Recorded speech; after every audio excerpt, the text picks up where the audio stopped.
Hey guys, Brain Freeze Laser here with another deck profile. Today's deck profile we're going to be looking at my Gadget Machina deck, or what I like to call Gadget X. Now I call it Gadget X because the main purpose of this deck is to run gadgets to get to gear gigant X as soon as possible, to grab your gear frames, and then go into Fortress. Now let's look at the spell lineup first. The spell lineup is basically normal up to a point. You have the basic 7 to 8 staples or whatever. Reborn, Heavy, Dark Hole, Book, Mind Control, Mystical, and then Pot of Avarice, because this deck fuels the graveyard pretty quickly. You're going to be putting a lot of monsters into the graveyard for Fortress's effect, or to special summon Fortress. You're going to be putting them in there after you exceed into Gigant X and other things. I like to play Night Beam because you can't respond to it. And I also like to play Mystical because it can hit the cards that Night Beam can't. Smashing Grounds to get over some obstacles earlier on in the game. Like say your opponent has a Thunder King Ryo on the board and you just can't get rid of him. You don't have a mind control to exceed into something. Then you just smash him off the board. Hopefully they don't have something with a bigger defense on the board at the same time. Or you can Dark Hole him off the board, just whatever. Okay, now the other spells that are a little unusual. Double Summon is really powerful in this deck because basically you're going to always have material for the second summon and you will never lose advantage. You're going to use, let's just say you bring out yellow, go grab a green, double summon, summon green, go grab a red, exceed, bring out Gigant X, go grab a gear frame. So you're going to break even, but you basically have a big guy on the board now and you're that much closer to bringing out Fortress. And monster slots. Monster slots I had never heard of until I was just looking for some draw power, more draw power for this deck. I didn't want to run One Day Apiece. I didn't want to run Upstart Goblin, although Upstart Goblin is a really good card, and I think that gaining 1,000 life points for your opponent is very cheap, as opposed to giving them another card or something like that. So Upstart Goblin is a really good option too. But I really like monster slots because you basically all the monsters in this deck, save 5, are the same level and are special summonable and gain an effect from being special summoned. So what monster slots does is you pick a monster on the board, you pick a monster in the graveyard that's the same level as the one on the board and remove it. And then you draw a card and reveal it. If it's a monster that's the same level as the one on the board, you get to special summon it. And if it's not, you just keep the card. So it's a way of getting an answer if you don't have it, or a way of basically special summoning really quickly.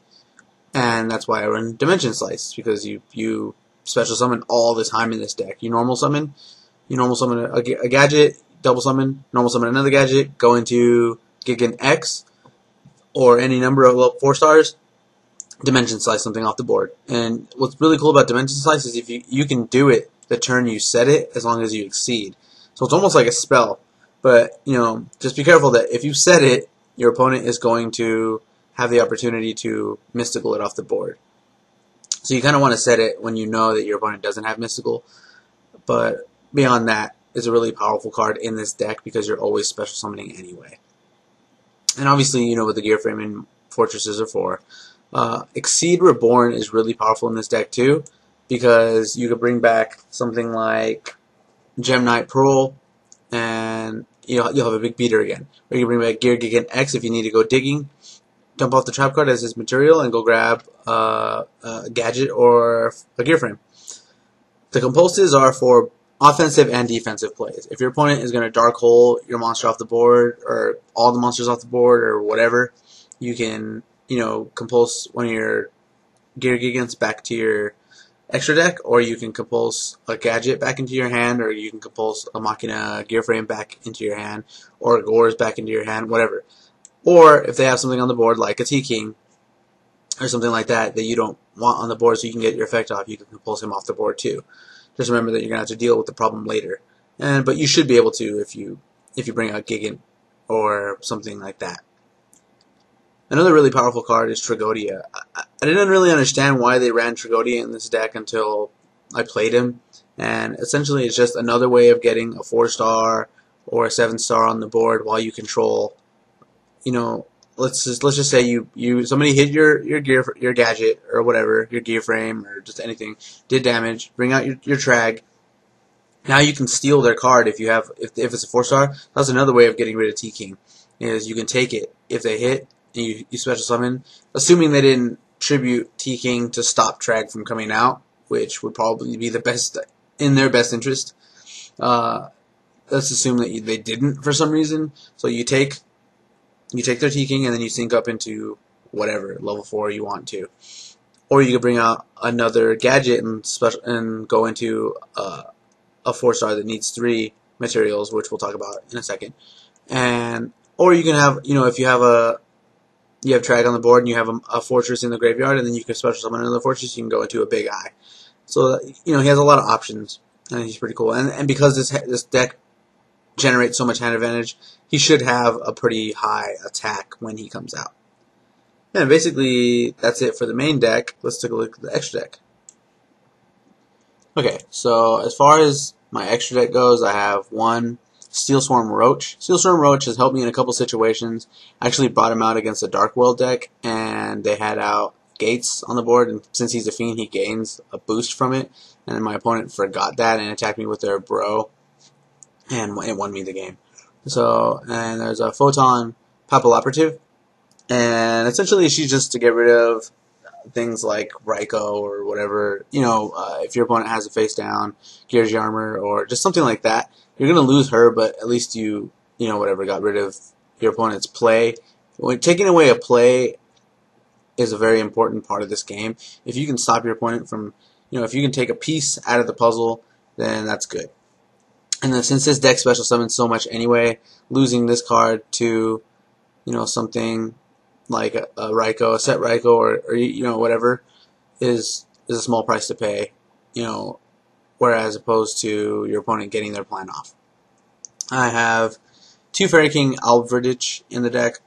He's in the deck because the deck runs primarily Earth monsters, and unless you're running a mirror match or against the yugiohs or something else that's Earth, which may be happening more often than not now because of the telesoil, he has a lot of value, because you can make all other monsters your opponent controls lose 500 attack and defense permanently. So as long as he's on the board, you're going to keep lowering their attack. You do it again next turn, they just lost 1,000 attack and 1,000 defense. But assuming that you're not running against an Earth monster deck, Gigant X is obviously self-explanatory. He's going to search you. He's going to give you advantage. Maestroke is in there for just basically holding out until you get the pieces that you need. If you mind control the monster over and you have a gadget on the board, you can't make Gear Gigant X unless they're both machines. So you can either make albverdich or you can make maestroke or one of the other ones, Utopia, anything else. Or if you were lucky enough to get 2 gadgets on the board and then mind control or have a Trag on the board and steal their monster, you could bring out number 91 or Vylon disigma. And this deck does this pretty consistently. I've gotten disigma out and Thunderspark on the board pretty often. And it's really cool that this deck can do that. And basically the last exceed in the extra deck is Big Eye. Now Big Eye is like a bigger version of disigma without so much of a stipulation. Disigma needs you to have your opponent monster be in face-up attack position, which is really situational sometimes. Sometimes your opponent will have a set monster, and the situation to make disigma will have happened. So you'll be like, well, I don't think I want to do that, but you don't know what's on the board, what's down there, how much defense it has, whatever. But if you can make a Big Eye, you're in a good spot. Big Eye is basically like Thousand Eyes Restrict, or something like that, but just even more powerful per se. Thousand Eyes Restrict does a lot more, but anyway, the point is that this deck has essentially 5 level 7s in it. It has 3 fortresses, 1 Trag, and 1 gorz. Now you bring out your gorz, and then you bring out a fortress. You can make a Big Eye. You bring out 2 fortresses, attack, with both of those, or you use limiter, attack, do a lot of damage to your opponent. They're going to die at the end of the turn. You can make a Big Eye. You bring out tragoedia, steal one of their monsters. You have a fortress or a gorz already in the graveyard. Special out another fortress. Make a Big Eye. It's just Big Eye is a really big part of this deck. He can take any position monster and it's yours. The only downfall to that is that he loses his ability to attack. So I think that's a fair trade-off. You know, you have a big threat on the board still. You're going to keep stealing your monsters as long as this guy has material, and that's really good. I think he's underestimated and, you know, kind of overlooked because it takes level 7s to make him. But when you put yourself in a situation where your monsters are going to die at the end phase anyway, or if your opponent brings out something really big, then that gives you an opportunity to go, okay, attack. Oh, you just brung out a gorz. Well, let me make a big eye and steal your gorz. Now you have a 2500 monster over there versus my, you know, gorz and my big eye. You know, it's just he's a really good monster. And that's my gadget deck. In the comment section below, tell me what you think about the deck. Constructive criticism is always welcome. You know, and I guess basically, if you want to see a deck profile, or if you want to see me try to build a deck, you can leave me, you know, suggestions in the comment section, and I will try to you know, get back to that as soon as possible. I really like making unique decks. You know, meta decks are really powerful and everything, but you know, just because it's a meta deck doesn't mean it's the best deck. You know, it takes some skills and some tinkering to make good decks. And you know, I really like to build decks, and you know, when they're successful, you know, that's a good feeling. So, in the comment section below, just let me know what you think of my deck. Suggest me any decks you would like, you know, maybe to see. And as always, you can subscribe here on YouTube to see when I put out a new video. And thanks for watching.